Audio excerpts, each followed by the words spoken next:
Joining me now are Jerry Henry, Executive Director of GeorgiaCarry.org, a group that calls itself, quote, Georgia's no compromise voice for gun owners, and John Edwards, Chief of the Oak Creek, Wisconsin Police Department. Oak Creek was the site of the Sikh temple shooting that left 7 dead last August. So welcome to both of you. Thank you. Thank you. Okay, John, you're there too. Jerry, welcome to you. I just want to get this off the table. Both of you agree that banning all guns is not the answer. Is that right? I believe banning any gun is not the answer. And John? I don't believe banning any particular weapon is going to stop these issues. To me, it's a violence issue. That's correct. Okay, so we get that off the table. We both Right. agree on that. Gabrielle Giffords, she is going to give a statement before the hearings begin. And as you might expect, that probably will be very emotional because she's been damaged by a gunshot wound to the head, and she'll probably be forever damaged. So, you know, some might say that's just bringing emotion into a hearing that doesn't need any more emotion. Jerry, how do you feel about Gabrielle Giffords being there? Well, I certainly have no problem with her being emotional. She has been through an awful lot. And I do not like decisions being made on emotion, but then the people that are in the hearing are supposed to hear every side of the, or both sides of the hearing, or of the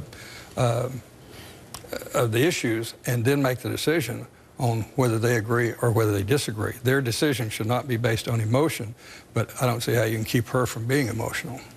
Well, John, and I'm sure you agree, it's hard to take emotion out of this issue. Absolutely, and she has every right to be there and speak, and she should be there. Everyone should be heard. We shouldn't be afraid to discuss anything or any part of this. But emotion, we train our officers, and I teach it. Usually the first answer or response that comes to anyone's mind is an emotional one when something happens. And usually you can think about something you've done in your personal life or professional you wish you wouldn't have said or done. And it's usually that emotional response. And you have to look at everything. And it's usually not the right response first thing when you look at it. Jerry, this is part of what Wayne LaPierre, the Executive Vice President of the NRA, is expected to tell the panel today, and I'm going to quote his statement, which the NRA sent to us. Quote, when it comes to the issue of background checks, let's be honest, background checks will never be universal because criminals will never submit to them. The majority of Americans are all for background checks. Why is the NRA so dead set against them? Because it does nothing. The criminals are going to get firearms no matter what. They're not going to subject themselves to background checks. They don't go now to subject themselves because they know they'll get turned down. They go either steal them or they buy them on the street. And as a matter of fact, if you look at 2010 background checks, the number of denials and the people that were actually prosecuted because they were felons that tried to buy a gun is less than 0.8% of the total number of background checks they did.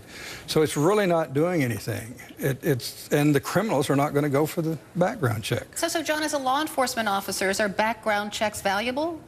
I believe they are. I think it's one of the things that are valuable, and I think it was hit on just a second ago, is what's being done with those individuals who are trying to purchase a weapon and nothing's done about it. One of the issues here in Wisconsin is the federal law that certain people can't possess a gun, and we have a gun hotline. We have a CCW state that people can carry, and they call in to the hotline if the licensed dealers do, and people are denied the right for various reasons. I want to be able to have access to that database that I'm notified that someone in your community just tried to purchase a gun who shouldn't. That's what I want. The people who shouldn't have the guns in their hands, we need to do something about, and we should prosecute those who try to get a gun and are denied. It's just kind of pushed under the table and said, you're denied. Well, they tried to get a gun and they know they couldn't. We need to be notified and investigate those things and prosecute those. I think that's one of the issues that gives it a little bit more teeth. So Jerry, I mean, can you understand John's argument? I can understand what he's saying, but of the total number of background checks that are run, it's extremely small. And the criminals that know they're felons, they know they can't buy a firearm, and they're not going to be the ones that go. Most of the time, those people that get turned down are people who had domestic violence in their background, and a lot of those did not know they were ineligible because when the law was passed to include domestic violence, they made it retroactive. And they find out when they go to get a background check that they're prohibited. See, if you two can't find some compromise because, you know, this is how it seems to me. We're going to have these hearings, right? And gun control advocates are going to say one thing, gun rights advocates are going to say something else, and we'll continue to go in this circle, and nothing will ever get done. I mean, is that what you kind of think will happen, John? Well, I think one of the issues is that we are, and this is a prime example, we try to put people on one side or the other.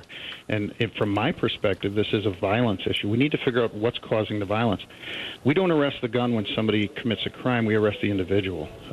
We need to find what causes this. There was an article or an editorial in the USA Today yesterday about the will to live. We have to figure out why some of these people have given up on the will to live. And when they do that, there's no consequences. Nothing happens and they go off on these shootings. That's not the day-to-day crime, but some of these mass shootings. We shouldn't be on different sides because there's a lot of things in the proposals that the president is putting forward that help law enforcement from getting access to some database, getting mental health for people who need them, and identifying, working with schools to identify people before these things happen and get them the help they need. I believe if you lose a gun, you should report it. If you have a gun stolen, you should report it. We do that with vehicles, but right now if we have a gun crime, there may be no record for decades of where that gun was at, but if you're required to just report it, my gun was stolen. I don't know why anyone would be against some of those things. But putting us on one side or the other, that's what causes some of the issues because we forget about we're all trying to stop the violence. I think we all can agree on that we want the violence to stop. I don't want guns in the hands of people who shouldn't have them. People who have the right to have them, I have no problems. I don't care how many guns they have. That's not the issue. It's those that use it illegally and shouldn't have it. All right. We're going to 100%. Yeah, see? Oh, good. That's good. There we go. Okay. We figured it out. Good. I love that. Both of you guys should be in this Senate Judiciary Committee hearing. In fact, we're going to go live there now because Dana Bash is reporting a huge line of people waiting to get into the hearing room.